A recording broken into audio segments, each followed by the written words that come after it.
Good morning, class 11. Here we are with your supplementary reader, snapshots, and from there we are starting with the first chapter, The Summer of the Beautiful White Horse.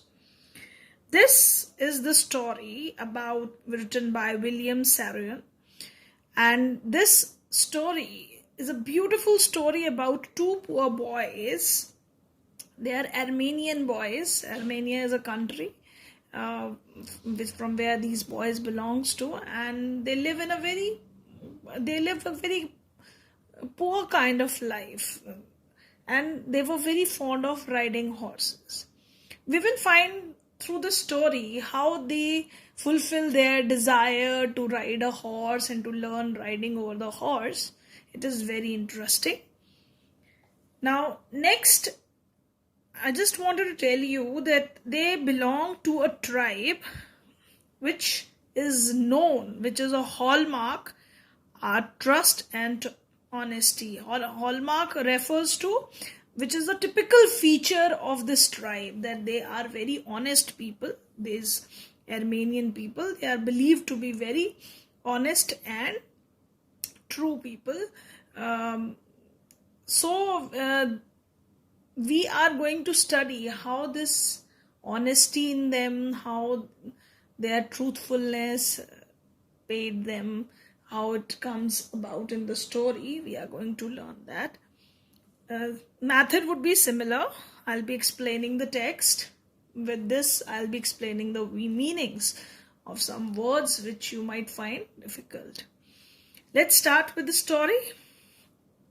One day back, there in the good old days when I was 9 and the world was full of every imaginable kind of magnificence and life was still a delightful and mysterious dream, my cousin Murad, who was considered crazy by everybody who knew him except me, came to my house at 4 in the morning and woke me up, tapping on the window of my room. So one day, he's remembering one old day. The writer is remembering one old day, and it was his memorable days of his childhood when he was 9 years old. And you all know that at this age, the child is full of imagination. So he refers that the world was full of imaginable kind of magnificence. Magnificence here means great things. He wanted to know about all those great things. And life was still delightful and mysterious dream.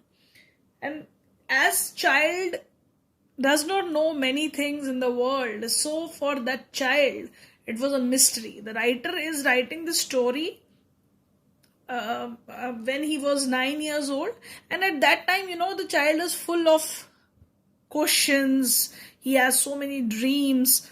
So this child was also full of happiness at that moment. He was excited to know about this world, and he told us about his cousin Murad, who was considered crazy by everybody. Now he is telling about this cousin Murad, who was very much considered crazy. Here refers to a person who is insane. He sometimes shows an insane kind of habits, and who knew him except me. But everybody who knew this child Murad, they consider him crazy, but not for the writer, who was younger than him. He was 9. He don't consider him crazy.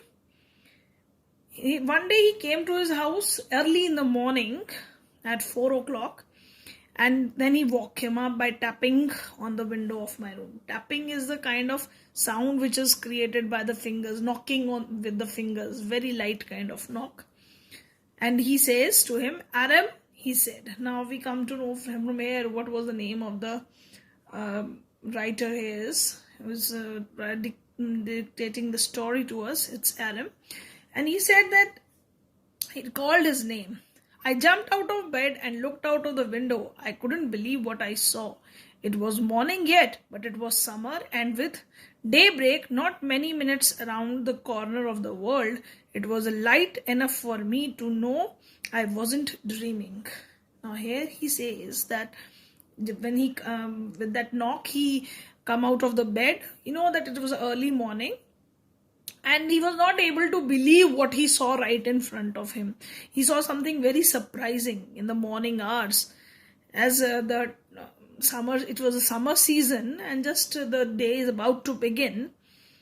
So he wanted the corner of the world is a phrase which means here. He wanted to tell us that this is away, far away. There is a light. And for me, I know if I wasn't dreaming. He know that day is about to come, and he know that what he saw right in front of him, it was not dreaming. He has come out of bed. That means he saw something very surprising right in front of him. And what was that? My cousin Murad was sitting on a beautiful white horse. So it is a surprise. That white horse was a surprise for Aram, because his cousin Murad was sitting on a horse. I stuck my head out of the window and rubbed my eyes. He just stuck, means he just pulled out his head out of the window and then rubbed my eyes. He rubbed his eyes because why he rubbed his eyes? Because he was not able to believe. When we are not able to believe something which is right in front of us, and we feel that we are still dreaming, so we rub our eyes. That kind of expression Aram show. Yes, he said in Armenian, it's a horse. Now his cousin confirms him, yes, it is a horse. You're not dreaming. Make it quick if you want to ride. And he give him give him an offer that if you are not dreaming, this is a horse on which I am sitting, and if you wanted to ride, you also come with me. I knew my cousin Murad enjoyed being alive more than anybody else who had ever fallen into the world by mistake. But this was more than ever I could believe.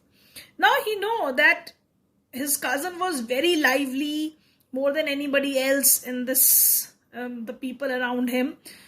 And but he considered his cousin to be like that, who enjoys life a lot. But he was not able to believe this, what is right in front of him. What was right in front of him? A horse on which he was sitting. In the first place, my earliest memory had been memories of horse, and my first longing had been longings to ride. This was the wonderful part. Now, what was the wonderful memories he shared? He believed he has a very strong desire. Longings here refers to very strong desires. And it was a strong desire since his childhood. He wanted to ride on a horse. And this is the wonderful part, that he wanted to ride on a horse, and now that horse is right in front of you.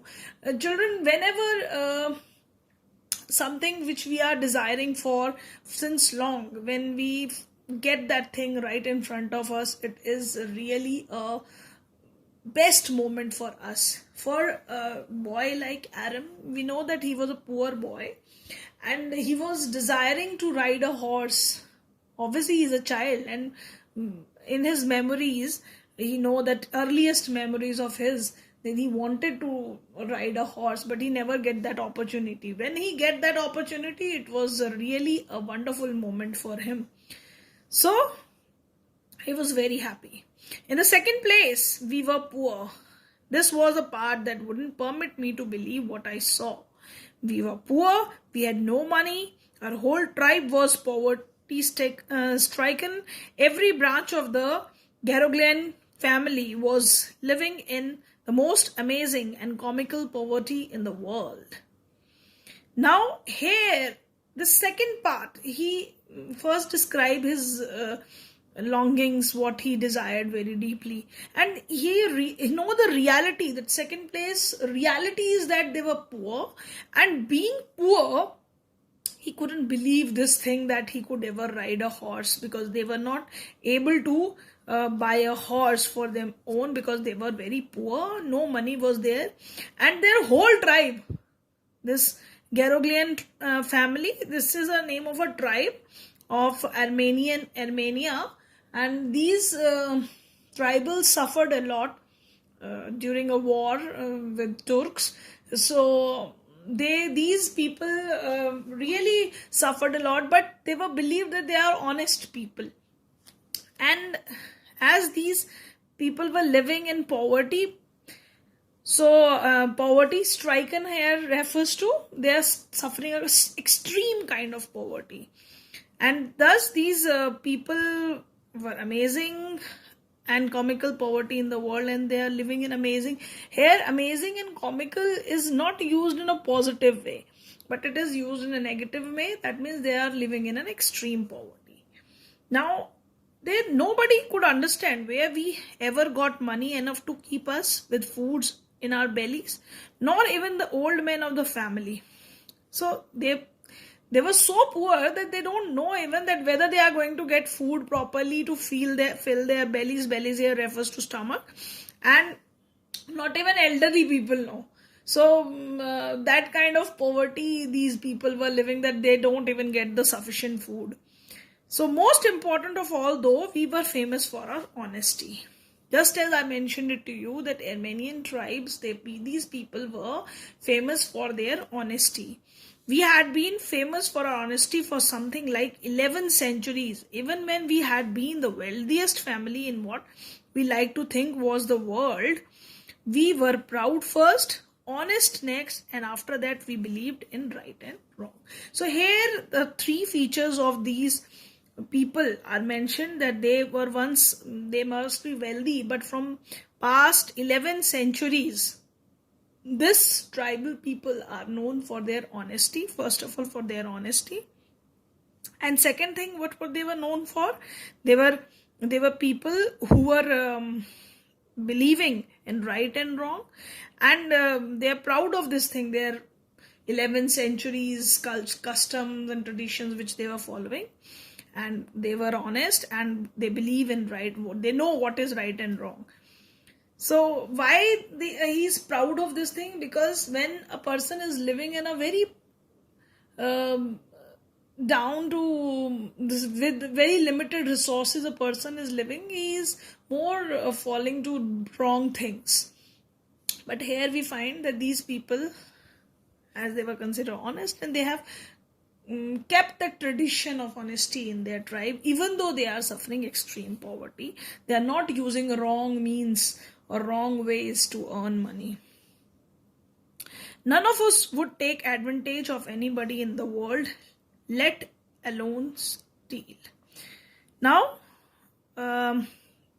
this is the very important thing mentioned here, that nobody among their tribe would take advantage of anybody. Take advantage is a phrase which refers to nobody used to deceive anybody or fool anybody in the world, and not even a person from them would steal anything.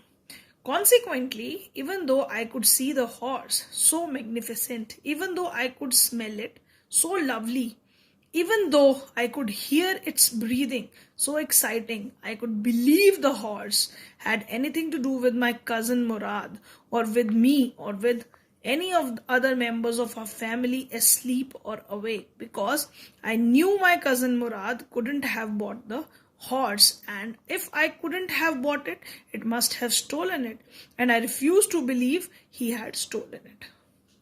Now this child is in a very confused state. How? Because he is seeing the horse right in front of him, which was very magnificent, beautiful, bigger one with greatness, and he could smell the horse, that it was a beautiful, lovely horse, and he could see the horse. He could smell it, it was so lovely. Why he could smell the horse? Because he has a lot of desire to ride on a horse, and he can smell that horse very well. And he can even hear that this horse is right in front of him breathing. That means it's lively. He's not dreaming at all. And he was so excited that this, and he couldn't believe this thing, that this horse could belong to his cousin Murad, because as he was also poor, Murad is also very poor. So he couldn't believe that this horse could belong to Murad, or even me, or with any of the family members, because he know his family condition, that all were very poor. They could not buy any horse. So, and he believed that in that case he might have stolen it. But he could not believe that also, because they have a tradition of not bluffing anyone, of not stealing.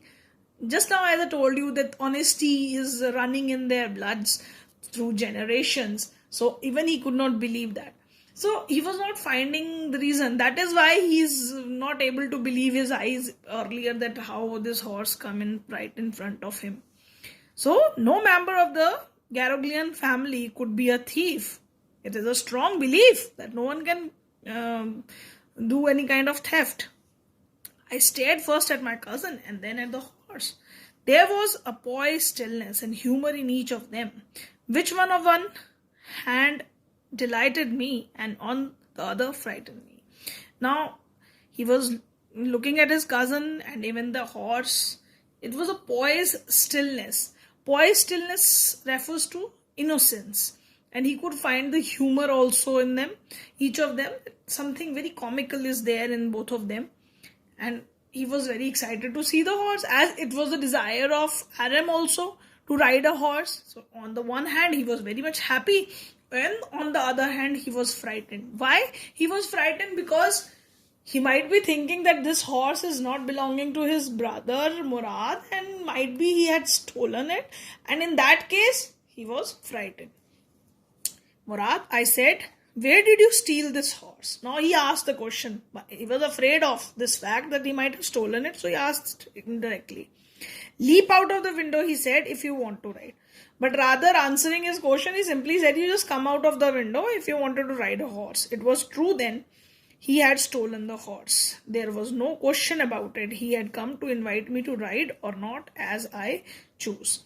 Now, it is now confirmed to Aram that his cousin Murad has stolen the horse, and now he know this fact that he is also very fond of riding the horse. So to give him an offer to ride that horse, he called him up there to accompany him in riding the horse. So he asked him to leap out. Well, it seems to me stealing a horse for a ride was not the same thing as stealing something else, such as money. For all I knew, maybe it wasn't stealing at all. Now here, this author, this child, Aram, was in a very confused situation where his strong desire inside is calling him to ride a horse. And he's trying to console his mind that stealing a horse is not a bad thing as stealing a money, because they just wanted to ride the horse. They just wanted to enjoy the ride. They didn't mean to sell the horse for money or something. So that innocent desire of a child is within coming out, and he's trying to console. Whenever we do bad things, we try to console ourselves that okay, we give the reasons, another reason ki okay, I'm not doing it for bad thing or something, I'm just doing this thing for a good thing, just to satisfy my desire or something. We give reasons to ourselves. The same way Aram is, though he know that stealing is bad thing, but still he is trying to give his opinion that maybe this stealing money is bad thing, but not stealing a horse just for enjoying sake, it is not a bad thing. Now, if you were crazy about horses the way my cousin Murad and I were, it wasn't stealing. Now he's again giving the reason that just the way we were very much desirous about riding a horse, just Murad and he was, then it could not be stealing the horse is not stealing at all. It wouldn't become stealing until we offered to sell the horse, which of course I knew we would never do. So he again tried to give reasons to his brain that they are not stealing horse for selling it to someone else for money, but just to enjoy the ride. Let me put on some clothes, I said. All right, he said, but hurry. I leaped into my clothes. I jumped down to the yard from the window and leaped up onto the horse behind my cousin Murad. Now immediately as he was very much desirous to ride the horse, he immediately jumped onto the horse, changed his clothes immediately, and then hurry up, and from the window only he jumped out and he just leaped on the back of the horse with his cousin. That year we lived at the edge of the town. They were living at the border of the town. not inside the town, but at the end of it, on Walnut Avenue. This is the name of the place where they live. Behind our houses was the country. Vineyards, orchards, irrigation ditches, and country roads. At the border of the small city or a small place, there are fields, there may be the orchards, there may be the forest. So same way that countryside was like that. In less than 3 minutes, we were on the Olive Avenue, and then the horse began to trot. Now, when they were on the Olive Avenue, this is again the name of the place at that place, and then the horse began to trot. Trot is a kind of a slow running of the horse. This is the movement which we associate with the animal, especially horse. The air was new and lovely to breathe. Now, we know that countryside air, fresh air was there. The feel of horse running was wonderful. They were enjoying the ride for the first time, so it was really wonderful for both of them when they were sitting on the back of the horse and the horse started running. My cousin Murad, who was considered one of the craziest member of our family, began to sing. I mean, he began to roar. Now, in that excitement, his cousin started singing. And he considered him as the craziest member of the family, the most fun-loving, most insane person who was known for doing different kind of things. So he started singing. It was not a singing, but rather he was roaring, shouting at the top of his voice. Every family has a crazy streak in it somewhere. And my cousin Murad was considered the natural descendant of the crazy streak in our tribe. Now he is describing about his cousin, what kind of person he is. So he says that he was a crazy streak in it somewhere. And my cousin Murad was considered the natural descendant of the crazy streak in our tribe. Now streak is an inherent quality which we get from our ancestors. So he is saying that he was also a very crazy person, and the natural descendants again is offsprings. We refer to the offsprings or the progeny, the children which come after one generation and next generation. So all the qualities of his tribes were there in him.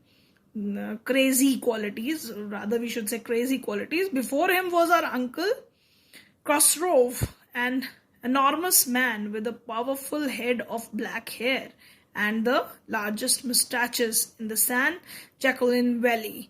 Now, he is saying that he is really his uncle. He was his uncle who was known as Khosrow, and he was a very big man with his powerful head of black hair. He's described as an uncle, and with his large mustaches. Nobody else has the same kind of mustaches in San Joaquin Valley. This is a interior valley in California. And this man was so furious in temper, so irritable and impatient. Furious refers to a person who gets angry very fast. Irritable again refers to a person who always shows the tendency of annoying, and that he shows the tendency to be annoyed all the time. And impatient is also refers to the tendency who can be provoked very easily. That he stopped anyone from talking by roaring. Now this is the man, his uncle qualities, or we can also refer it as a negative character sketch of his uncle, that where he was a very furious kind of a person with irritable and impatient qualities. And Aram believed that all these qualities are transferred to Murad. He is also like that. It is no harm, pay no attention to it. And he always used to shout like this, that it is no harm, there is no harm in doing this thing, pay no attention to it, you should not pay attention to it. This was his patent dialogue which he used to speak to anyone, his uncle's dialogue. And Aram believed that he has all those inherited qualities from his uncle. Murad has all these inherited qualities from Uncle Khosrow. So that was all. So we have to believe that these all qualities of Uncle Khosrow was in Murad. When we are describing the character sketch of Murad, we could add the qualities of Khosrow here, Uncle Khosrow, because he was also like that. That was all, no matter what anybody happened to be talking about. Once it was his own son, Arak, running 8 blocks to the barber shop, where his father was having his mustache trimmed to be tell him their house was on fire. This man, Khosrow, sat up in the chair and roared, "It is no harm, pay no attention to it," the barber said, "but the boy says your house is on fire." So Khosrow roared, "Enough, it is no harm," I said.